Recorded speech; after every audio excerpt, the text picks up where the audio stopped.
welcome to JAIIB English Medium channel. I hope all of you are doing fine. Today in the increment series, we will be talking about the Indian economy and Indian financial system. Unit number 7th, which talks about the economic reforms, that is what we will be covering today. Starting off with the reason, the primary reason why economic reforms happened, then how they happened, ultimately leading to some more important data points related to the committees which were made, or for that matter constituted, so that we can have the economic reforms implemented in our country. So one by one we will be moving towards all these topics. Let's get started. First thing first, the economic reforms, what was the aim? So you must be knowing that the economic reforms, they happened because of the financial crunch. Our country was not having the finances which there should be. Reason being the lesser revenue of the government. The government was not at all in a position to spend more money. Why? Because of the lack of earning, lack of revenue in the country. And when we say that the expenditure point of view, it was really very high. The spending of the government was skyrocketing thanks to the extreme poverty in our country. We have to feed n number of people living in the backward areas, and that led to more financial crunch for our nation. This was the turning point, or for that matter the turning event in the entire Indian economy, the economic reforms. And when we talk about how we inculcated that we should have a particular setup, a particular process, a well-defined process, so as to lead our country towards the economic reforms, lead our country towards the positive impact which it can create, it should create, we have with us the economic reforms. And in the economic reforms, it is not just a single reform. You will find set of regulations which came together, set of modifications, amendments which we made as a nation to various policies, various economic policies, that ultimately culminated into the impact of economic reforms. So the first thing which was there, it was privatization. Why privatization happened? Because as I just told you, government was not having the funds, but the development of the nation is at stake. So we must have some private player, some foreign entity who can invest in our country and help us to move towards the developed nation path. And that is the reason why we had the private sector participation. So the primary aim was expanding the private sector participation in an economy's growth process. And this growth process we defined via various measures. We said that we want trade policies to be in line with the global standard. We want the monetary policy to be such a regulated one, such a strict one, that if the inflation is there, we should be able to curb that. We must control that inflation. Whenever we talk about the unemployment levels in our country, the infamous ones, then we should have that type of mindset that the policies of our government, they will lead towards the job creation. All these things happened in this era of economic reforms. When we talk about the Indian context, fine, Indian context, privatization, it happened because of the financial crunch. In Indian context, there is one important event. You must be knowing that there was one Washington consensus, a consensus made between various nations regarding the expansion of global trade. And there, most of the Western nations, they were of the opinion that all the developing countries, including India, they must open their doors towards the foreign trade. And this was the reason why we were also very much curious to explore this avenue under the time where we were having financial crunch. So our policy makers, they also thought that more or less this is the apt time, apt you can say era, where we should explore such avenues from where we can earn some more money. Our country should not be deprived of the funds. And this led to what? This led to the globalization of our economy. So we can say for sure that Washington consensus was one such major global event which ultimately led to the globalization in our country, because earlier we were having inward looking policy. We were very much restricted towards the self-sufficiency goal only, that we completely forgot that there is a world altogether which exists across our country, beyond our country also.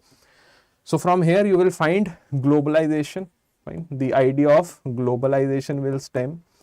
From here the idea of privatization was there. What about the third economic reform? The third economic reform being liberalization, fine. So liberalization, more or less, it is somewhere between the process of privatization and globalization itself. How you will be encouraging the private players who want to maximize their profit also, to trade in India, to invest in your country.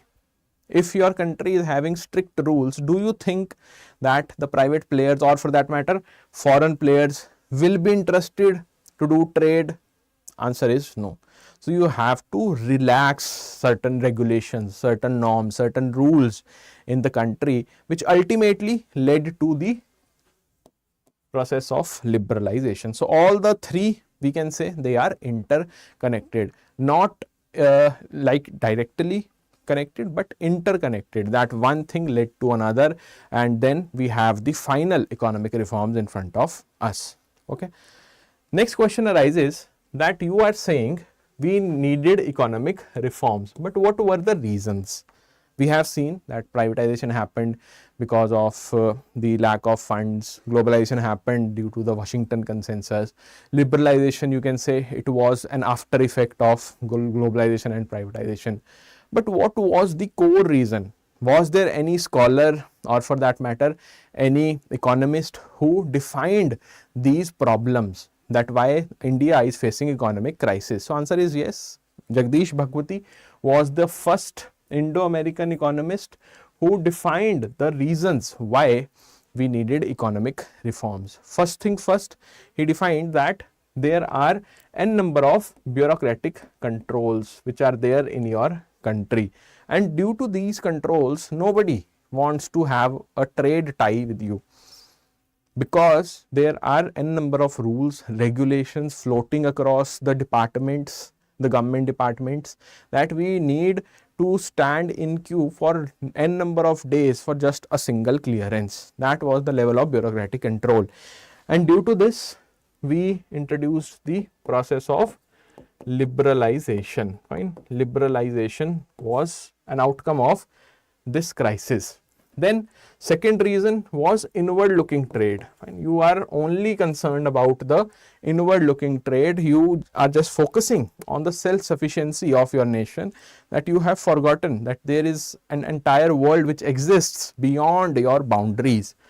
So inward looking trade and foreign investment policies, that was one of the reason for your economic crisis, which was solved ultimately thanks to the process of globalization. Fine. We went global.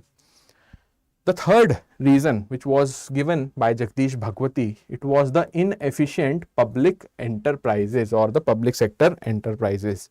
And why inefficiency of public sector enterprises was there? Because a strong hold of government enterprises or the public enterprises was there in entire Indian economy. We had very limited private players. Fine. So in order to revamp this particular scenario and curb the inefficiency, we introduced the process which is now known as privatization. Fine. Privatization was introduced then. Okay, so LPG reforms, this was the direct relationship between the causes and the actual steps which were taken by the government. Now here the same thing is written, economic transformation. The reason was severe economic crisis, because of which we were forced to have some economic transformation in our country, which was caused by rising external debt due to poor economic management in 1980s. The reforms were broadly classified as LPG reforms, where liberalization, it was for those particular departments, or for that matter the public sectors, where the regulations were very much strict. The clearance for the global players, the private players, was very much difficult. So we relax the regulations imposed on trade agreements.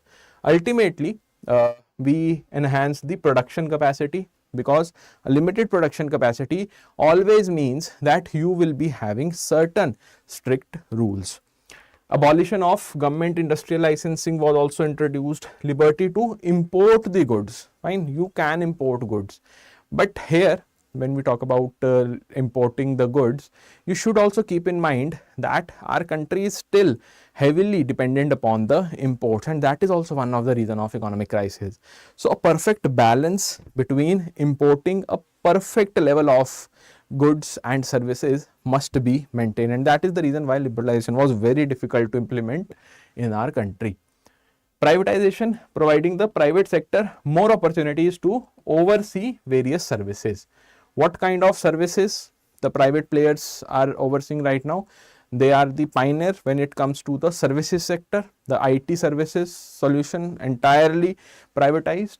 More foreign participation, FDI flow, providing healthy competition to Indian goods and services.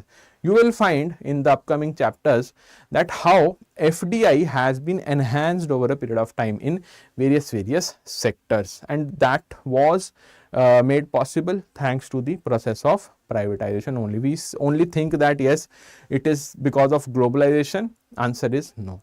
Globalization only give you the clearance to enter in the country, but how you are expanding those countries, sectors, in those sectors, the globalization via the privatization. Then globalization, integration of Indian economy with global economy.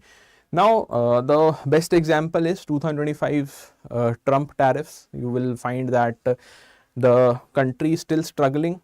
Our country is still struggling with the negotiations with the US government. Reason being, we are foolproof with this globalization process. We do not want to indulge in such activities which hinder our progress towards the globalized nation. And when we talk about globalization, although it was very much difficult for us to achieve, because since day one we were only dependent on our goods, but once we adopted this particular process, we are more or less in the right direction.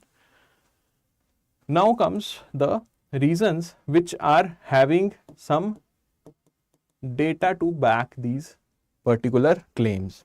We must have certain data, not only just we are providing you with a particular lecture that okay, this thing happened, then ultimately it led to this, and then we had the globalization, this was the reason. It is just a futile exercise if you are only concentrating on the theoretical part. You must have some analysis, you must have some quantitative data to prove that out. Fine. So we have the three reasons, starting off with the balance of payment situation. The adverse BOP was there back in 1980s, and our government was quick to convince the policy makers also that yes, we want to have a particular policy where the current account deficit should be under control.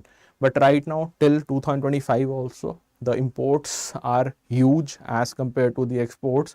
Our country being a developing nation, we must be focusing towards the exports, and that is the reason why you will find n number of government's initiative moving towards the export oriented or making India a manufacturing hub, because only then we will be having the potential to export in various countries. But back then we were having huge imports, which was the prime reason why our forex was depleting. Forex reserves were not there at all. The forex reserves depleted, and the monetary policy was also not in line with what it is today in 2025-26. Ultimately, the exports were pretty much less.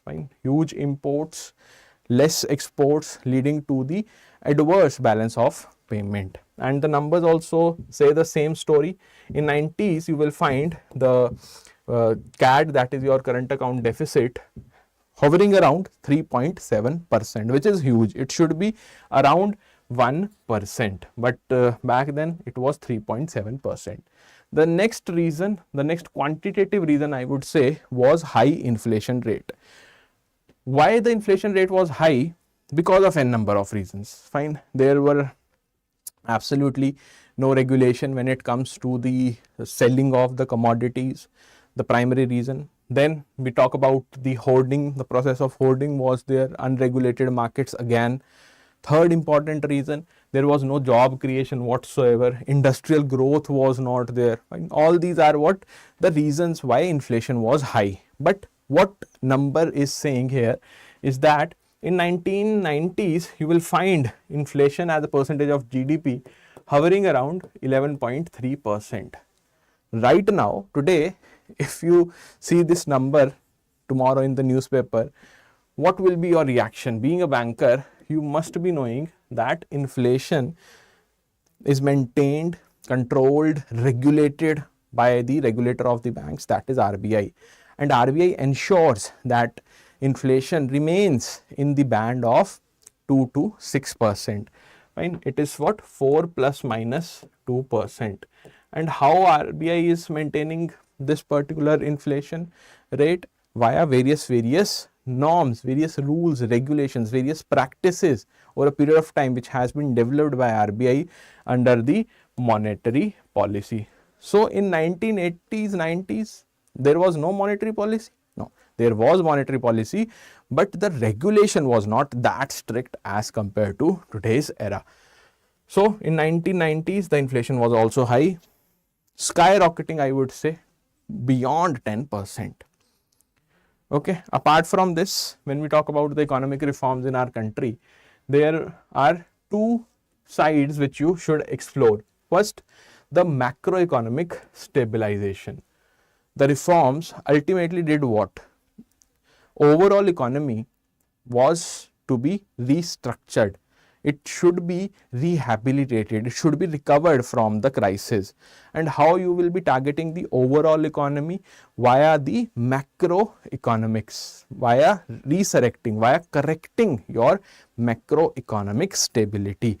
And that we did via fiscal policy reforms, the reforms driven by the government of India. Then tax reforms, we had balance of payment reforms also, which ultimately adjusted the import-export deficit. The prime example of government initiative is Make in India, as I was just telling you, for making India the manufacturing hub. Then monetary policy reforms. Now we have very strict rules, guidelines. Our monetary policy directly states that inflation must be maintained within this particular band, the inflation control.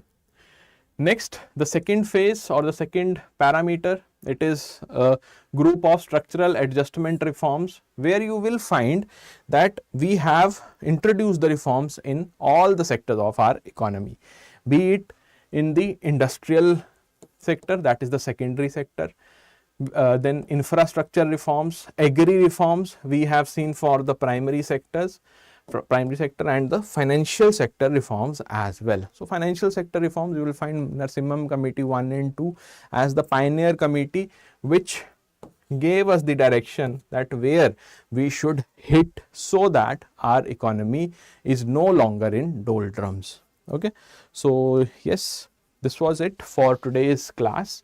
If you want to complete the entire unit number 7 with us and complete the JAIIB preparation with us, you can directly enroll in our paid classes, because like this we tell n number of stories so that bankers can easily relate with whatever they are studying. And right now it's the apt time, because we are offering huge discounts on our JAIIB Mahapack 2.0 along with 3x validity, plus a very important offering which we have added just now. It is the free resolution 2026 mock kit, which is nothing but the most important questions, the totally revamped version of our questions, which will be offered only to a few participants who will be enrolling in the JAIIB Mahapack 2.0. And how you can avail this offer? You can either visit our website and enroll there, or if you have any query, you can directly call us on 0981 981 924 7. For best discounts, you can directly enroll using the coupon code Y1003. And if you have any doubt related to whatever we have studied today, feel free to ask me in the comment section. So we'll meet in the next session.